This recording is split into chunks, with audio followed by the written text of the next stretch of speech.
Eu quero, nessa oportunidade, desafiar você nesses próximos minutos.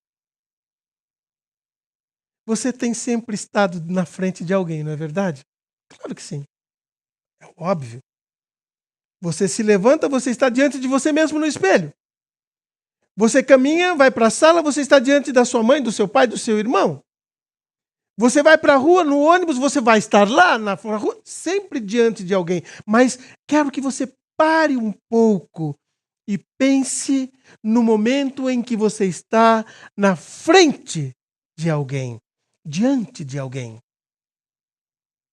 Porque tem uma frase muito importante que a gente fala, que é assim: eu creio em Deus. A pergunta é: crê mesmo? Me permita fazer de novo essa pergunta. Quero olhar bem nos seus olhos e desafiar você. Deus está na sua frente, olha a situação. Ele está na sua frente nesse exato momento e te olha. E agora? Você pode responder com toda a sua sinceridade. Você crê em Deus e em todas as coisas que Ele faz? Essa frase é mais que uma pergunta. É mais que uma frase interrogativa ou até mesmo afirmativa. Ela é uma declaração de vida próspera. E próspera não é só financeiramente, abastança de dinheiro no banco, em grandes investimentos, lá na corretora. Não. Mas próspera de paz interior. Porque se alguém crê no que fala, é porque experimentou do que está falando. Então você pode responder a pergunta: crê mesmo em Deus? Já viveu essa experiência? São os óbvios da vida que a gente muitas vezes escuta, decora e não aceita racionalmente. E com o coração. E se alguém não experimentou e fala daquilo que não experimentou, que não conhece, está se enganando a si próprio. Essa é a verdade. Simples assim. Quando lemos tantos textos na Bíblia, e são mais de 150 versículos que a gente pode encontrar a respeito de duas palavras muito importantes, vemos claramente o significado delas para aqueles que disseram que agora são seguidores de Jesus. Importante? Muito importante. Mas eu te digo que tem que ser muito verdadeiro, muito justo, muito honesto para com você mesmo quando pronunciar isso. Estas são, portanto, as palavras. Diante dele.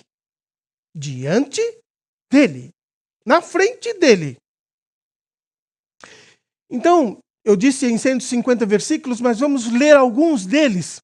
E o primeiro deles está em Salmos, que fala assim: adorem ao Senhor com temor, com respeito, temam e se ajoelhem diante dele. Na presença dele. Lucas 1, 72 e 75, a 75 diz, resumidamente, para servirmos sem medo, em santidade e justiça, diante dele todos os nossos dias. De novo, na presença de Deus. O Salmo 142 e versículo 2 fala: derramo, nesses momentos que a gente está aí de dificuldade, derramo diante dele o meu lamento, a ele apresento minha angústia. Na frente dele, com Deus, na presença dele, é que eu faço isso. Colossenses 1, 22 e 23 fala: mas agora ele os reconciliou pelo corpo físico de Cristo, mediante a morte, para apresentá-los diante deles, santos, consagrados a Ele, inculpáveis e livres de qualquer acusação. E qual é a condição para isso? Continua Paulo falando. Desde que continuem alicerçados e firmes na fé, sem se afastarem da esperança do evangelho que vocês ouviram. Que continuem alicerçados e firmes na fé diante dele, caminhando com ele, na frente dele. E Paulo ainda continua: esse é o evangelho do qual eu me tornei ministro. Quando ele falou aos Colossenses. Eu quero dizer para você que eu não sou muito bom em pronunciar o latim e muito menos o grego. Não sou legal, não fui muito bem nessas aulas, não. Principalmente pronunciando, mas ministro é uma palavra de origem do latim minister, cujo significado é servo. No grego, leitorgos, veja só que difícil, é a junção de palavras laos mais ergon. Isso significa trabalho do povo para o povo. Então, ser ministro nada mais é do que trabalhar para o povo. Estamos bem assim. Ministro é a palavra que representa alguém em um cargo sem muito prestígio, incumbido da tarefa de servir, disse o meu amigo Aurélio. O Novo Testamento aplica o termo ministro para todos que prestavam serviços públicos com seus próprios recursos. Essas pessoas se dedicavam aos trabalhos voluntários. Depois também o ministro passou a significar servente público.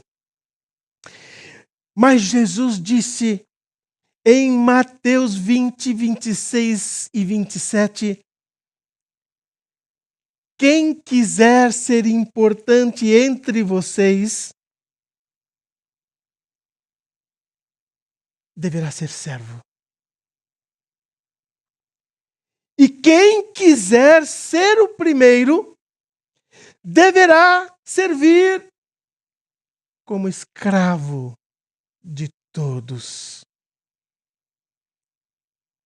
Ser um servo que se sirva a todos, que preste serviços a todos, em geral. Numa comunidade, não só aos crentes. Um crente para crente. Um crente para todos. Um servo para todos.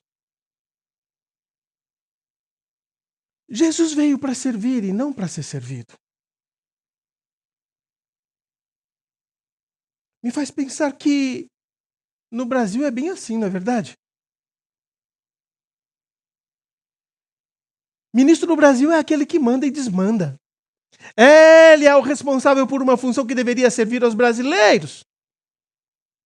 Servir com toda a pompa, com orgulho da sua função mandatória, ditatória, voltadas para os seus próprios interesses políticos e pessoais, obviamente.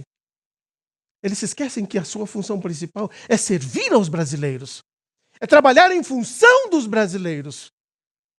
Queria eu ver se fosse como nos tempos antigos, quando os que tinham uma função pública não ganhavam nada. Ao contrário, eles se doavam. Eles se doavam pelo povo.